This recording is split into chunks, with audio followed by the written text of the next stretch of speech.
I still remember the sound of her laughter. Sharp, bright, and cruel. It echoed through our parents' living room the night I dared to show everyone my first handmade dress. It was a small family dinner, nothing fancy. I'd spend the whole week sketching and stitching that pale blue sundress, convinced I'd finally created something beautiful. The fabric had cost me 2 weeks of my cafe wages, and the hem wasn't perfect, but to me, it was art. My little rebellion against store-bought sameness. When I stepped out, my sister, Evelyn Reese, was the first to notice. Her lips curved into that familiar smirk, the kind that always came before something mean. "God, Clara," she said, laughter bubbling up. "Did you make that from Grandma's curtains?" Everyone joined in. Even Mom tried to hide a giggle behind her wine glass. Dad said, "At least she's saving money," as if that made it better. My chest tightened, heat crawling up my neck. I forced a laugh, tugged at the uneven seams, and pretended it didn't hurt. Evelyn stood there in her perfectly tailored white blazer and diamond studs, every inch of her screaming confidence. She was the kind of woman who made people listen without saying much. I was the quiet one, the sister who spent hours sketching dresses nobody wanted and mixing fabrics in our cramped laundry room. "Don't take it personally," she said, looping her arm through mine. "It's cute that you try. But fashion's about image, not imagination." Those words sink deep, heavy as stones. After dinner, I lingered in the kitchen, rinsing dishes just to stay out of sight. My sketchbook lay on the counter beside me, edges curling from wear. I flipped it open to the dress design, my dream in pencil and thread, and suddenly I hated it. That night, I packed my sewing kit into a cardboard box and shoved it under my bed. From my room, I could still hear Evelyn's laughter drifting down the hall, light, careless, victorious. She had no idea that her words would follow me for years, shaping every silent promise I made to myself. Because that night, I stopped trying to prove her wrong. I decided that one day, I'd make something so breathtaking that she wouldn't just wear it. She'd live inside my creation, never realizing it was born from the very pain she caused. 3 years passed before I touched a sewing machine again. After leaving home, I moved to a small apartment above a thrift shop in Savannah, Georgia. The walls were cracked, the pipes moaned, and my only furniture was a fold-out cot and a second-hand desk. But it was mine. I worked double shifts at a coffee shop downtown, 12-hour days of brewing espresso for strangers who barely looked up. Still, I saved every tip, every spare dollar, until I could afford an old Singer sewing machine from a yard sale. It sputtered, whined, and skipped stitches, but it felt like breathing again. Late at night, when the world was quiet, I'd sew by the light of a desk lamp. My first few pieces were disasters, crooked seams, uneven hems, colors that didn't blend. But with every mistake, I learned. My hands toughened, my stitches straightened, and my confidence stitched itself back together too. Sometimes I'd hum to fill the silence. Other times I'd hear Evelyn's voice in my head. Fashion's about image, not imagination. So I built an image of my own, not glossy or perfect, but raw and real. By year 4, I had a small following online. People loved the uniqueness of my designs, the imperfect textures, the way fabric seemed to breathe emotion. I started getting commissions, brides wanting something personal, graduates craving individuality, women tired of sameness. My studio evolved naturally, a corner of my apartment filled with bolts of fabric, sketches pinned like wings to the wall. I called it the Blue Thread, named after the dress my sister mocked. Each new piece felt like healing. Every stitch said, "You were wrong about me." One spring morning, I opened my email to find a message from a local boutique owner, Mara Langford. She'd seen my designs online and wanted to feature them in her store's summer showcase. I stared at the message until tears blurred the screen. It wasn't fame or fortune, but it was validation. A soft whisper that I'd been right to believe in beauty born from pain. I didn't know it yet, but that tiny spark of success would soon reach places I never imagined, even back into the world I'd escaped. It started with a notification I almost ignored. An unfamiliar username had liked every single post on my design page, from my earliest messy sketches to my latest bridal gown collection. When I tapped the profile, my chest tightened. Evelyn Reese. Her photo was pristine as ever, glowing skin, champagne glass in hand, tagged in rooftop parties and charity galas. Her life looked perfect, untouched by regret. A week later, I got a message. Clara, I can't believe how far you've come.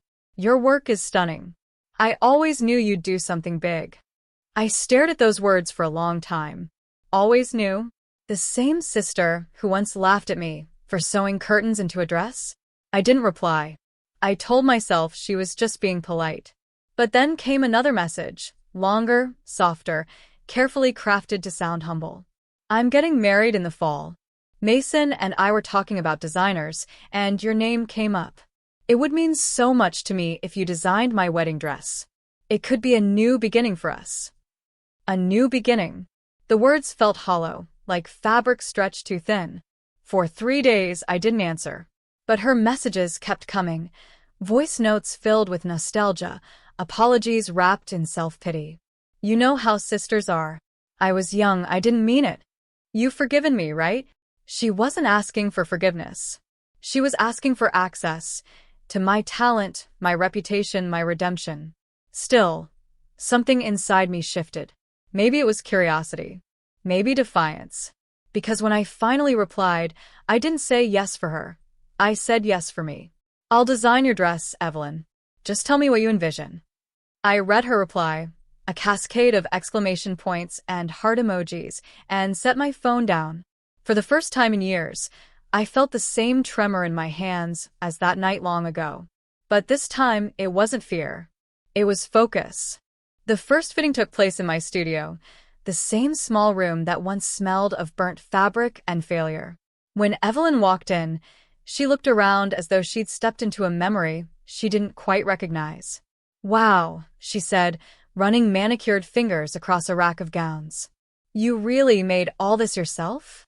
There was disbelief beneath her smile, like she couldn't reconcile the quiet, awkward sister she once mocked with the woman who now stood confidently among her creations. Yes, I said simply. Every stitch. She tried to sound impressed.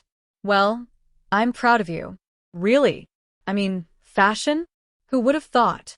I only nodded and gestured toward the fitting area. While she changed behind the curtain, I adjusted the dress form. My mind buzzed with memories, her laughter, that blue sundress, the sting of shame. But I swallowed it down, focusing instead on the smooth rhythm of professionalism. When she stepped out wearing the first mock-up, ivory satin with hand-stitched lace, the room fell silent. Even Evelyn, usually full of commentary, seemed lost for words. Then came the smirk. It's nice, but maybe too plain. I want something that screams elegance. Elegance doesn't need to scream, I said softly. It whispers. Her eyes flicked toward me, a flash of irritation, quickly masked by a laugh. Still the poetic one, huh? Over the following weeks, she came for more fittings, more suggestions, more disguised insults. Are you sure this is flattering? Maybe use a better fabric next time? You're not overwhelmed with all this work, are you? Each comment, once enough to crush me, now just rolled off like loose thread. Because I saw what she couldn't, the masterpiece taking shape.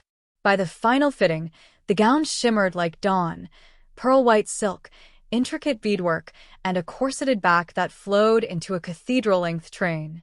When Evelyn turned toward the mirror, she gasped, an unguarded, breathless sound. It's perfect, she whispered.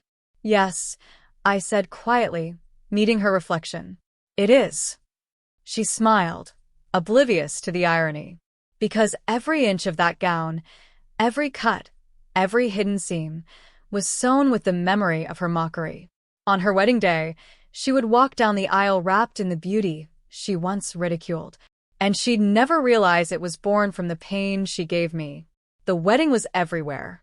Photos flooded social media, the venue glittering like a movie set, the guests glowing in designer attire, Evelyn radiant in my gown. Every comment praised the dress. Who designed this masterpiece? That gown is divine. Pure art. The designer deserves a medal. My inbox overflowed with new inquiries. Boutiques wanted collaborations. Brides begged for consultations. Reporters asked for interviews. And Evelyn? She basked in the glory for a few weeks until her fairy tale began to unravel.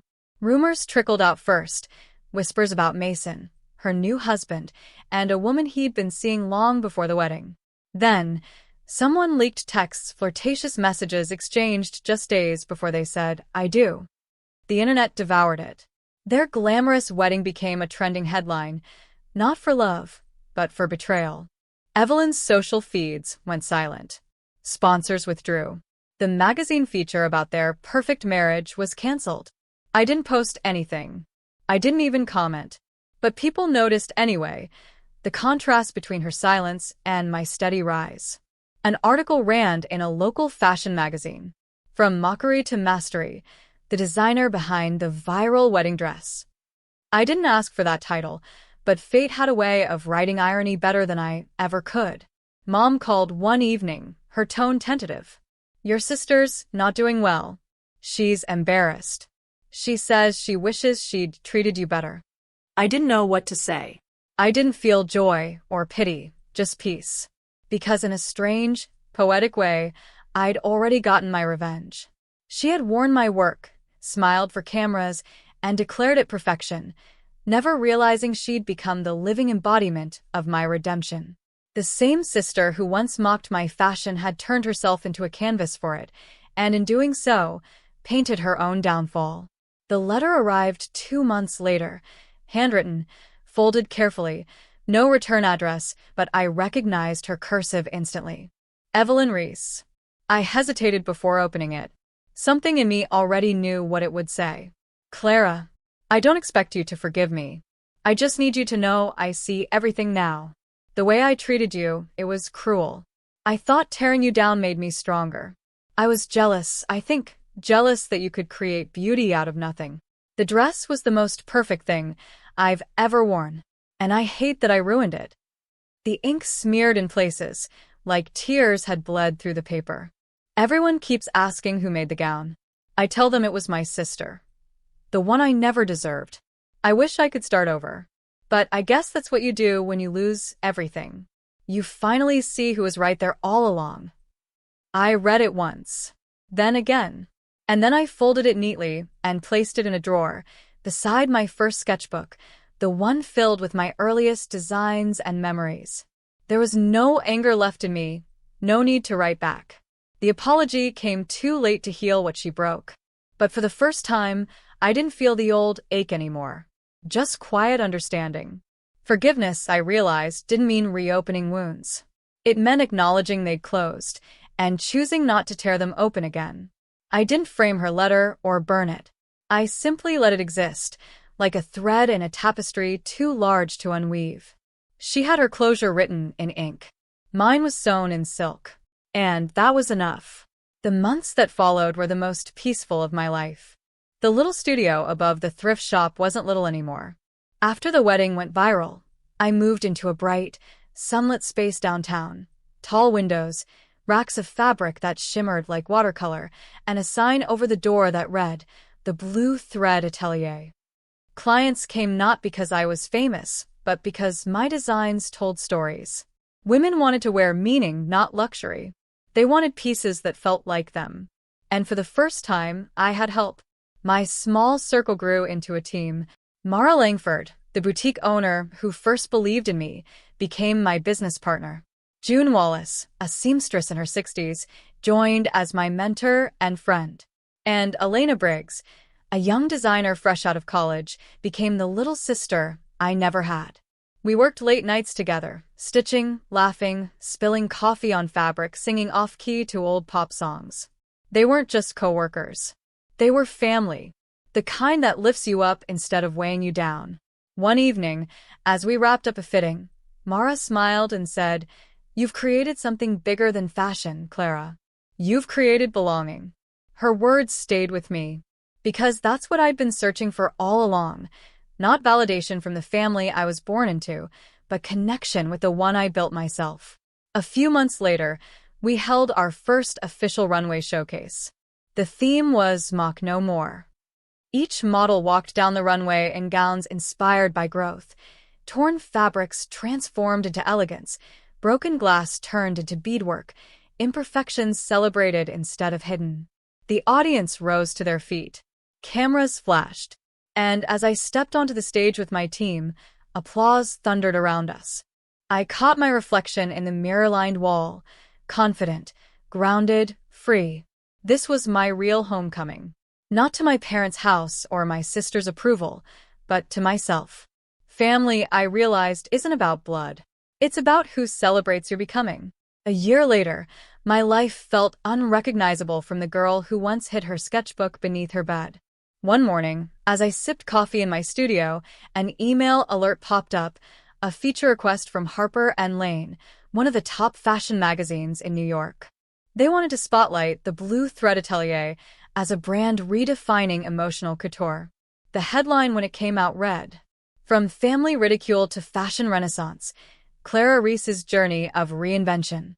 I didn't ask for that title either. But seeing my name, printed in bold letters on glossy pages felt like sunlight after a long winter. Meanwhile, Evelyn had vanished from public life. The last I heard, she'd moved to a smaller town, away from cameras and expectations. Someone mentioned she'd started teaching art classes at a community center, a quiet life, perhaps her own kind of healing. I didn't wish her misery. I just didn't wish her anything anymore. Sometimes, people ask if I'd ever design for her again. I always smile and say, she already wore my most meaningful creation. Because she did, and she never even knew what it represented. That dress was my silence stitched into beauty, my pain turned into art. It was every insult transformed into elegance. It was revenge without venom, only grace.